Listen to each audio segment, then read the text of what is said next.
On était donc le 23 décembre.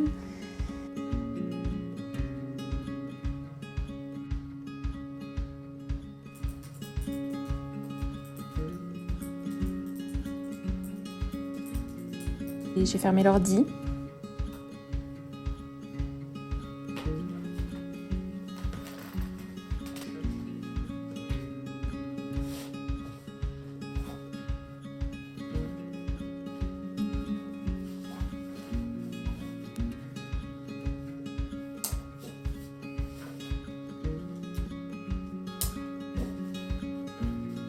J'ai pris mon sac à dos.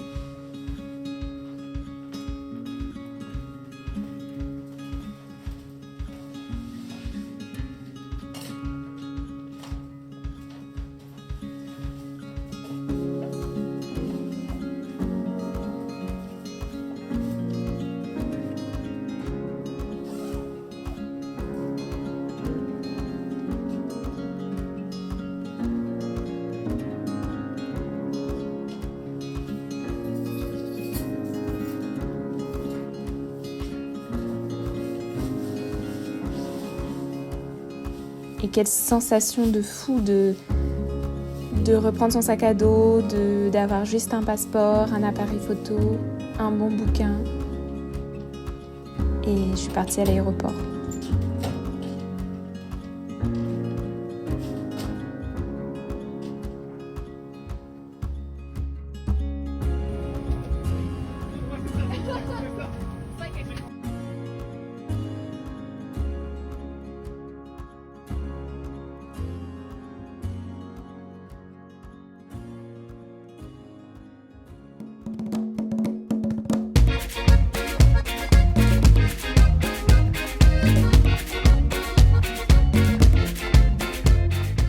Après 3 heures de vol, j'ai atterri à Miami. Et là, les mini-vacances commençaient.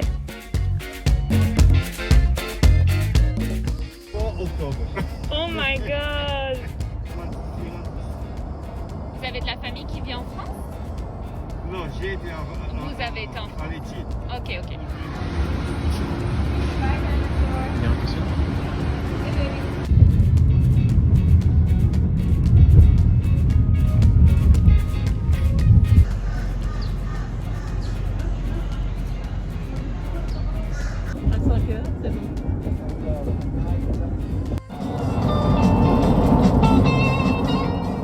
Pour cette première journée, on avait réservé une activité avec une agence locale qui était la visite du 3e plus grand parc des États-Unis et les Everglades.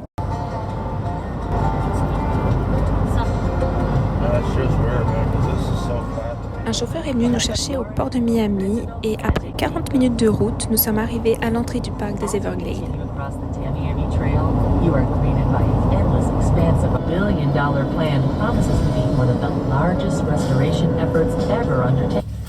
So we're gonna be number 50. Il faut savoir qu'en venant à Miami, vous avez de fortes chances de visiter le parc des Everglades. C'est le 3e plus grand parc national des États-Unis après la Vallée de la Mort et Yellowstone. Il a été inscrit au patrimoine mondial de l'UNESCO en 1979. 36 espèces considérées comme menacées vivent dans ce parc, dont la panthère de Floride, le crocodile américain et le lamantin des Caraïbes.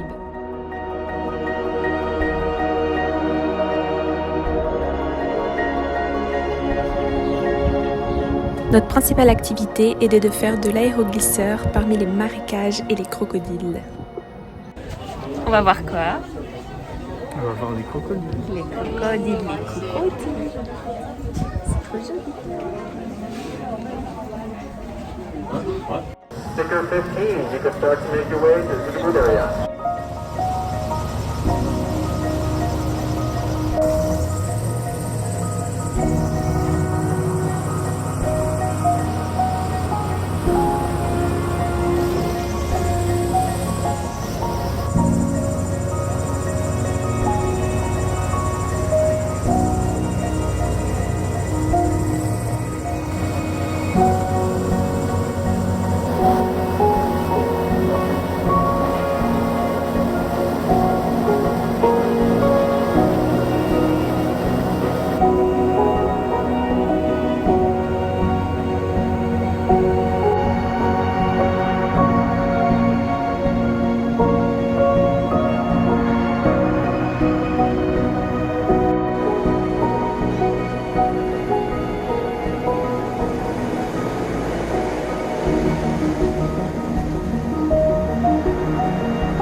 Cet endroit est vraiment plus qu'un site touristique. Il s'engage également à promouvoir la préservation des Everglades de Floride. Il travaille avec diverses écoles, des musées, de la communauté. En tant que site d'excursion pour les enfants et dans le but d'éduquer le public sur l'impact significatif des Everglades de Floride sur notre communauté et surtout la nécessité de protéger cet écosystème qui est finalement très précieux.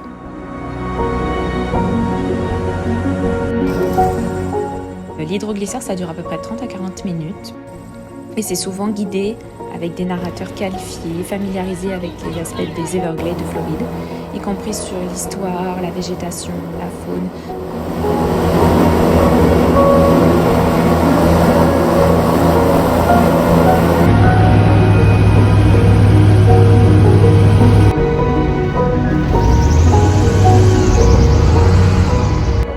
Anybody here going to the Keys or been to the Keys? T'as été aux Keys? That 18-mile stretch going south, right-hand side, part of the Everglades National Park. That's where this water winds up in the bay. That's also where we're going to find crocodiles. Okay? South Florida is the only place in the world that has alligators and crocs coexisting in the same ecosystem. The difference between them, really quick. Alligators are freshwater, crocodiles saltwater. Alligators are black, crocodiles are tan. Alligators have a U-shaped snout. Crocs have a V-shaped snout. Alligators have 80 teeth. Crocodiles have 60. Both species can lose up to 3,000 teeth in a lifetime. Life expectancy, 50 to 60 years in the wild. When the alligator closes his mouth, you see the top row of teeth. They have an overbite. On the crocodile, you see the top and the bottom. Alligators have a tongue. Crocodiles do not have a tongue. If you don't believe me, you can check for yourself and get back to me on that.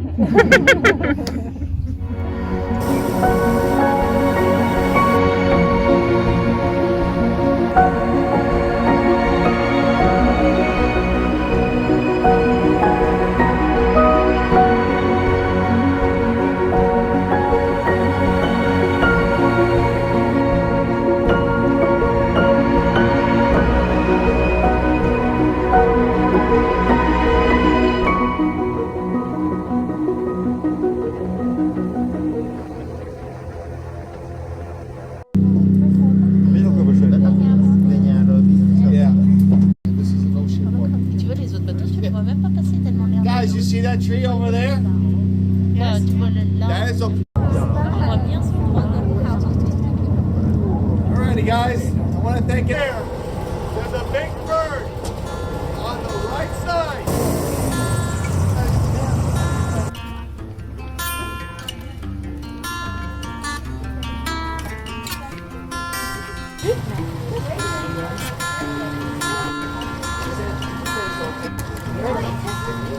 Regarde là-bas, il va monter. Je pense que le plus...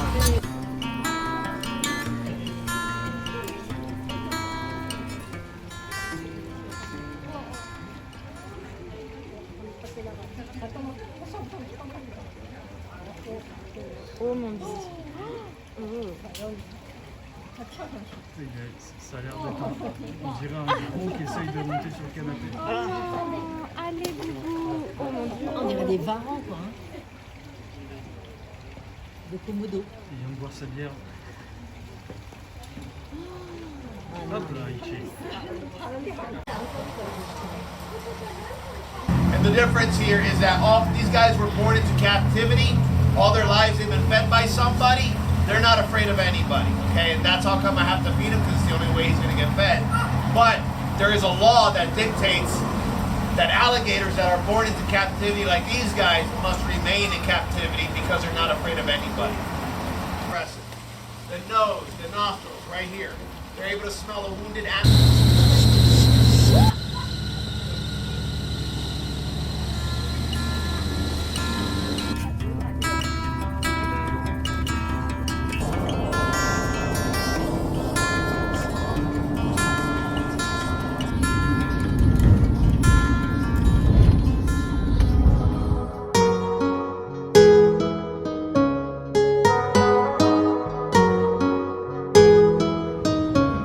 Après l'activité, le chauffeur nous a déposés sur Miami Beach, plus précisément Ocean Drive.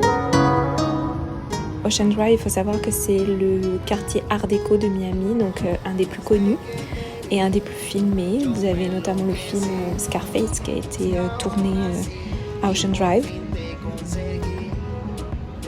La chaleur, le soleil, les palmiers, ça changeait beaucoup de Montréal. Buscaba una así y por fin te conseguí. Y ahora en mi corazón tú estás y ya no quiero a nadie más. Contigo me quiero pasarla, mamacita, vámonos de fiesta.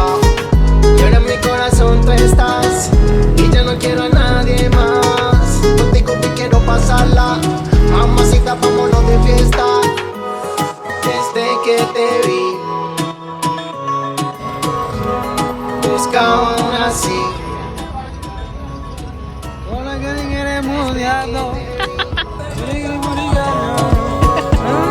Buscaba una así y por fin te conseguí. Puis sans nul doute, on a été voir la plage. Quel bonheur de voir cette eau turquoise, ces buildings, ces maisons de secouristes. On a mis les pieds dans l'eau, puis on s'est régalé. Il y avait vraiment beaucoup de monde pour un 24 décembre et c'était vraiment fun de voir des gens en maillot de bain avec leur bonnet du Père Noël, en famille, à pique-niquer sur la plage. C'était super chouette.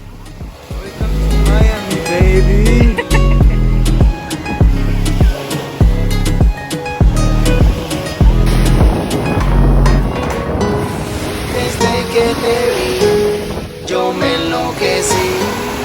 Buscaba una así y por fin te conseguí. Desde que te vi, yo me enloquecí. Buscaba una así y por fin te conseguí. Y ahora en mi corazón tú estás y ya no quiero a nadie más. Contigo bien quiero pasarla, mamacita, vámonos de fiesta. Y ahora en mi corazón tú estás y ya no quiero a nadie más. Contigo bien quiero pasarla, mamacita, vámonos de fiesta. Desde que te vi, buscaba una así.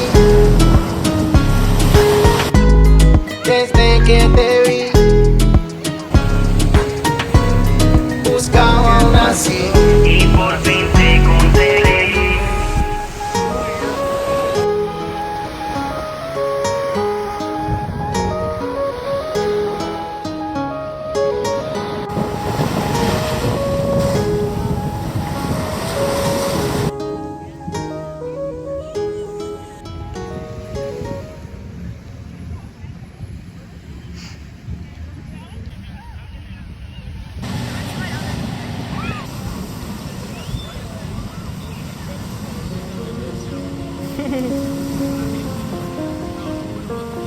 On est resté sur la plage un bon moment, ça nous a fait vraiment du bien de sentir la chaleur sur nous et puis de s'imprégner de l'endroit, de lire, de se reposer, de faire la sieste, d'écouter l'eau, les vagues. C'était vraiment apaisant.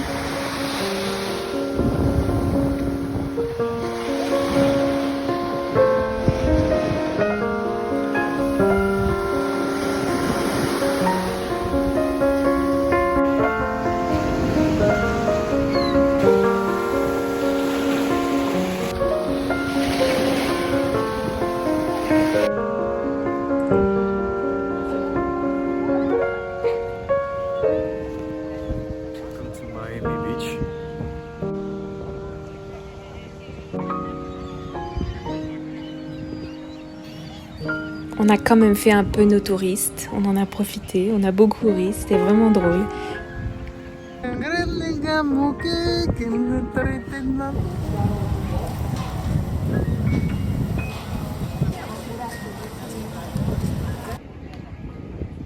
Puis Kevin est parti faire de la musculation directement sur la plage entre Ocean Drive et Miami Beach.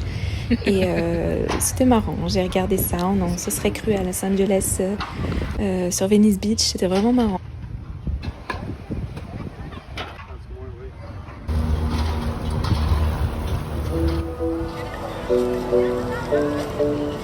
Cette ambiance qui m'a marquée à Miami, c'est toute cette culture latine. Moi qui adore ça, c'est génial. Vous avez de la musique partout, vous entendez de l'espagnol partout. On n'a vraiment pas l'impression d'être aux États-Unis. C'était vraiment impressionnant, puis ça m'a vraiment choquée, mais j'ai adoré ça. J'avais l'impression d'avoir voyagé beaucoup plus loin que ce que je pensais. Puis c'était vraiment génial.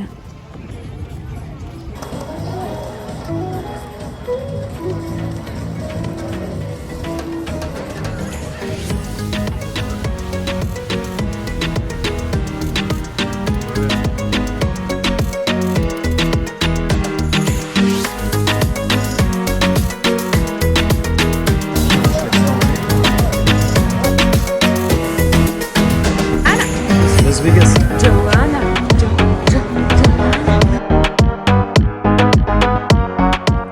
Et le soir venu, Ocean Drive se réveille, il y a énormément de monde. On s'est baladé en long et en large, on a mangé au restaurant, on a pris un verre. Puis voilà, on avait vraiment l'impression d'être beaucoup plus loin qu'à Miami, c'était vraiment dépaysant. C'était assez drôle de voir toutes ces belles décorations de Noël, ces gens en short, en maillot de bain, en train de manger en terrasse, ces palmiers, puis ces guirlandes et ces sapins. C'était complètement loufoque, mais en même temps super fun. On s'est baladé, main dans la main. On a profité et voilà, la journée, notre première journée se terminait et puis on avait vraiment hâte à la prochaine.